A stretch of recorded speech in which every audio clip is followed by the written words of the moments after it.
Emily, ikaw na pala yan. Sorry kung natagalan. Tara na. Hi Ma'am Gwen. Ikaw po pala yan. Di ko sila pinansin. Diretso lang yung lakad ko palabas ng building. Bad trip lang kasi wala pa yung driver ko kaya ang ending, nakatayo ako ngayon dito sa labas. Kahit hindi ko sila nililingon, alam kong nasa likuran ko na sila papalapit. Naririnig ko na rin yung maaarting boses ni Emily na di naman kagandahan. Pasimple ko silang tinitignan nung makarating sila sa bandang tabi ko. At nakita ko na pinagbuksan ni Tristan ang pinto si Emily. After nun, pumasok na din siya sa kotse. Wait. Sasakyan niya ba yun? So, totoo nga pala talaga na may sasakyan siya. Akala ko nagyayabang lang siya. Eh di, good for him. At least may natutunan din siya sa buhay. Akala ko habang buhay na siya maniniraan sa lungga ng parents niya. Sakto naman pag alis nila Tristan, dumating na yung sundo ko. At tulala lang ako sa biyahe. Ang daming pumapasok sa utak ko. Idagdag mo pa yung gawain ko sa trabaho. Parang sobrang bigat. Ngayon ko lang naramdaman to. Di ko alam pero parang may kakaiba sa akin. Di ko alam kung ano eh. Basta parang ang bigat lang sa dibdib. Parang ang lungkot ko na di ko maintindihan. Ay, siguro nga pagod lang ako.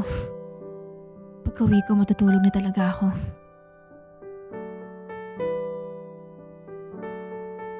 Expected ko na nandito siya ngayon sa office ko at mukhang inaantay niya nga ako. Bakit hindi ka man lang nagsabi na mauuna ka na pala dito?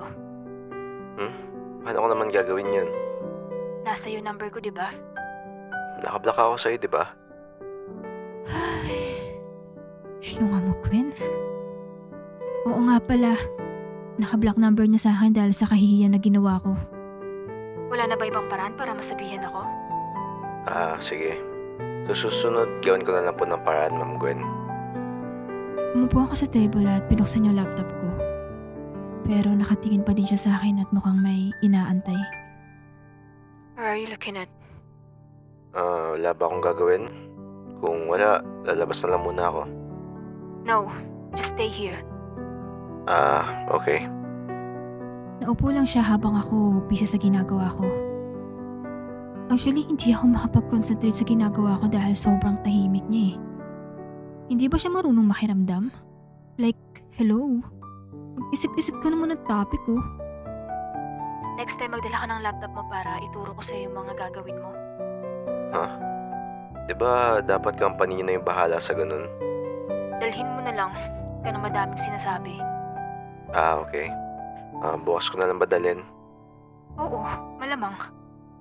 Hindi siya kumibunon kaya para hindi naman siya maboard, inutusan ko siya magtimpla ng kape. Pero parang hindi ako mapakali nung nawala si Tristan sa paningin ko. Kahit na wala pang 5 minuto, feel ko ang tagal niyang nawala. Kaya bumaba ako para tignan kung nasaan siya. At alam niyo yung nakita ko? Kaya naman pala ibang kutob ko kasi nakikipagkamustahan pa siya sa babaeng haliparot na yun. Wow. Kaya naman palang tagal kasi parang may namimiss ka ata. Lumamig na yung kape ko dahil sa sobrang kalandian nyo. I'm sorry, Ma'am Gwen. Sorry? Mapapainit ba na sorry mo itong kape ko? Pasensya na, Ma'am Gwen. Hindi na maulit. Emily, mamaya na lang siguro. Umalis si Emily sa harap namin kaya dalawa na lang kami ni Tristan ang naiwan. Oras ng trabaho mo, di ba? Anong ginagawa mo? Bakit nakikipaglandian ka dun? Simula ngayon, kakaroon tayo ng rules pagdating sa trabaho mo. Ano yun? Ayokong makita na kinakausap mo yung babaeng yun. Parang wala namang atak kinalaman yun sa trabaho ko, Ma'am Gwen. I mean, sa oras lang ng trabaho mo. Seryosohin mo naman pinapagawa ko sa'yo. Bakit? Ginagawa ko naman trabaho ko Tsaka hindi naman akong tagal. Tsaka yung kape mo, hindi naman lumamig.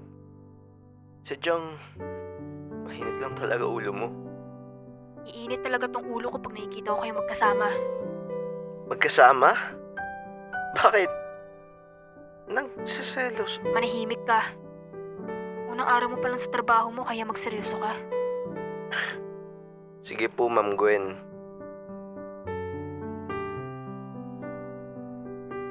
Medyo nakaramdam ako ng gutom kaya naisipan kong bumaba para kumain.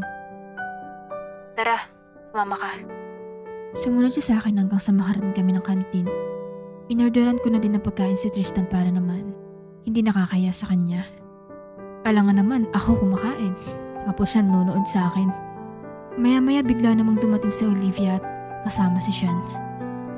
Ay, bakit niya kasama to?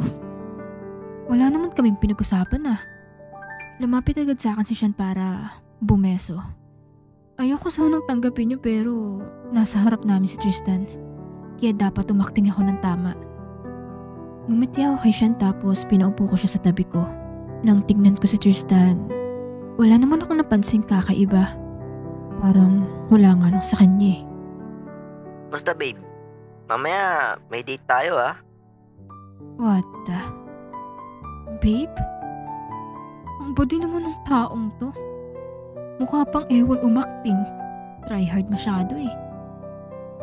Sige, after ng work, sunduin mo ako sa office. Sure, babe.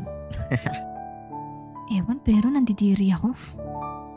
Hindi ako kinikilig. Kinikilabutan oo. Tahimik lang si Tristan habang kumakain. Tapos etong si Sean, hindi ata napapagod kakadaldal. Dikit pa ng dikit sa akin na parang linta. Kadiri eh. Tapos na kaming kumain kaya umakyat din kami ng office. Hindi pa din siya nagsasalita mula kanina. Nagsiselos kaya siya? Pero bakit parang hindi ko makita sa kilos niya? O baka naman wala talaga siyang nararamdaman para sa akin. Eh kung wala, para saan pa itong ginagawa namin? Ikaw mag-arrange na itong mga papers. Tsaka after mo pakiprint nito. After may print paki-stapler na maayos tapos ilagay mo din sa envelope. Eto na naman siya. Akala mo walang bibig eh. Di man lang nagsalita basta na lang kumilos. Habang busy siya sa ginagawa niya, pinapanood ko lang siya. Wala naman akong masyadong gagawin. Inaantay ko lang siya matapos. After nun, uuwi na din kami. Medyo maaga kami natapos. Totoo nga yung sinabi ni Sir Crimson. Kahit papano, nakatulong naman si Tristan. Okay na. Ano pa mga gagawin ko? Good job. You're done. Pwede ka nang umuwi. Dali-dali niyang kinuha yung bag niya, pero pinigilan ko siya.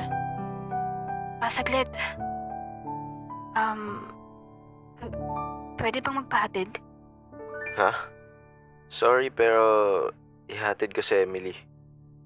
Emily. Si Emily na naman. Bakit ba puro ka na lang Emily? Bakit? Masama ba? Bakit hindi ka magpatid sa boyfriend mo? Diba may date kayo ngayon? Baka nag-aantay na siya sa labas. Bakit hindi mo i-check? Panira talaga yung lalaking yun. Kung hindi lang sana siya nagpakita kanina, edi sana okay na eh.